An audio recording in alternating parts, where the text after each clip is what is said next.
The era of AI, or is it the era of trust scarcity? Never before have I been so skeptical about everything that I see online. But I'm not alone.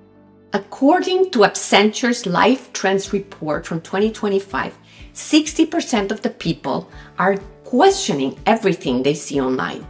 So establishing yourself as an expert, as an authority in your field, it's not that easy. But with the right plan and the right strategy, everything can be accomplished. If you're new here, my name is Blanca Melendez del Castillo. I help experts close the gap between their true level of expertise and where their digital footprint is right now. Let's talk today about video and why it is one of the main tools that you can use to build the trust that you need in order to position yourself as an authority in your field. And don't forget to hit the subscribe button so you don't miss the next ones. The internet is drowning on content right now. The thing is, it all sounds the same because it is the same. AI can write your LinkedIn post, your blog, your newsletter. It can even copy your tone of voice if you let it and if you train it. So answer this question. If a machine can sound like you, why would anyone need to trust you? Why would anyone need to choose you over someone else? Did you know that 81% of B2B buyers trust video more than written content? And 88% say that video was the last thing that finally moved them into hiring someone that helped them make the decision. And this is not a coincidence. Meanwhile, when people recognize AI-generated content in a brand, they tend to trust it 4 times less. The math is not complicated. On the one hand, we have a tool that helps create trust fast, video. And on the other hand, we have a way of producing content with AI that, when done incorrectly, can actually damage your brand more than it can do any good. There's this podcast I keep thinking about, and I've referenced it before. In this podcast, Gary Vaynerchuk said that even in a feed flooded with AI content or AI bots that are reading your content, when your content is reaching real humans and is connecting with real humans, it's still worth it. Because finding real, authentic connection, human connection, in a sea of all of this sameness, it's going to make you unique. And authentic and unique with your own perspective, it's going to make you stand out. I know that the word authentic is such a cliche right now. Everyone tells you just have to be authentic.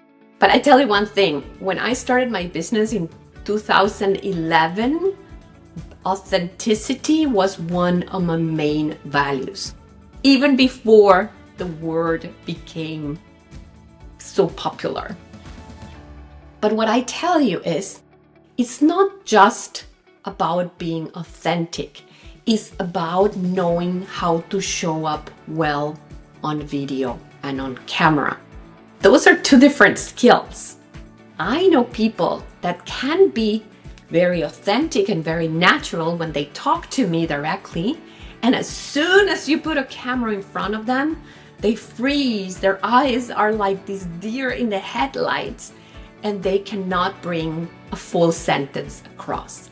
So it takes a skill to be able to find your voice, and it takes a skill to be able to show up as your best self on camera.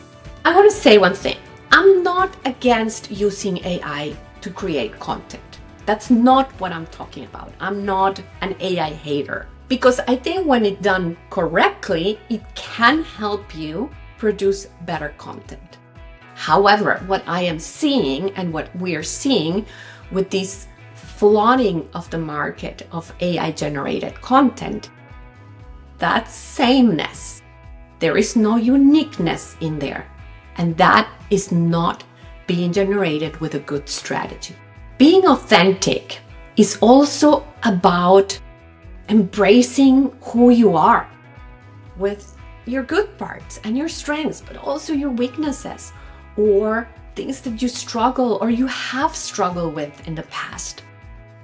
It is also about finding your voice, not the voice that a corporation dictated years ago and that you have had to align to. And maybe now you are a founder, maybe you're a consultant, maybe you're a coach, and you have to find how to find your new voice, not what you have learned for years, but now your own. And it's not easy sometimes to find that. It's also about owning up all your experience, because experience is made by doing. And maybe you have been in the business for 15, 20, 25, 30 years, and you know your stuff. But to be able to explain it in a way that it's clear, and right now, more than anything else, also to relate it to the way we're doing business right now, is what also makes you be relevant. Like I said, there is a difference between doing video and showing up well on video.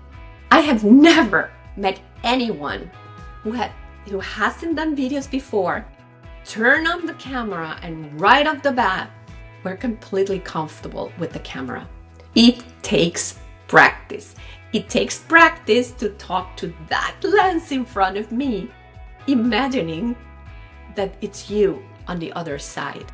In my experience, most experts avoid it like the plague, because you record a few videos and all of a sudden you realize how hard it is, or it can be, without any help, and they just quit. And what they're doing is they're giving up one of the most important tools to communicate their expertise, their knowledge, their talent, their experience, and their voice in a way that helps them build the trust and position themselves as an authority. That is what you're giving up when you're avoiding video. I've said it several times, and I will continue to share about this, but I am what I call a social introvert. I am not naturally good at speaking. I am one of those people that I rather be behind my camera and not be seen. I am one of those people that when there is a situation and I'm always thinking about, half an hour later, oh my God, I should have said that. If I'm here, it's because I've tried and I've trained and I practice. And I know that you might be sitting out there and thinking, yes, I know I have something to say. Yes, I know I own my experience. But video, it's a little bit too much. Don't let that stop you. Don't let that feeling stop you from being the voice someone else needs to hear. And ask yourself what keeping silent in this case is costing you. But also, what kind of impact are you not creating because you choose to stay comfortable? So here's my advice to you. Start now. It doesn't matter. Take your phone, turn it towards yourself, even with the front camera, which is not the best one, but where you can see yourself. Make sure to look to the top of the phone where the camera actually is and start talking. Start talking and imagine one person that you have in your mind, one client in the past, one current client, someone that you have in your head that you would want to help, and start talking. And I promise you, it's probably going to be horrible, but that's okay, because it's only with practice that we get better. And I tell you one more thing. If you're at that point where you think, there's nothing I can do, I'm terrible at this, I will never be good at this, I cannot do it, or I don't even know where to start, I just need help. Remember, I'm right here on the other side of this camera. And trust me, it doesn't matter where you are in the world. If there's a computer and if there's internet, I can help you become better at video and share your voice and help the people that you need to create impact for. Just don't choose to be the one that stays silent. Staying relevant in the era of AI is not about being smarter than the machines. It's about reconnecting with what makes us human. Your voice, your presence, nothing is more human than that. Thank you so much for listening. Don't forget to hit the subscribe button so you don't miss the next one.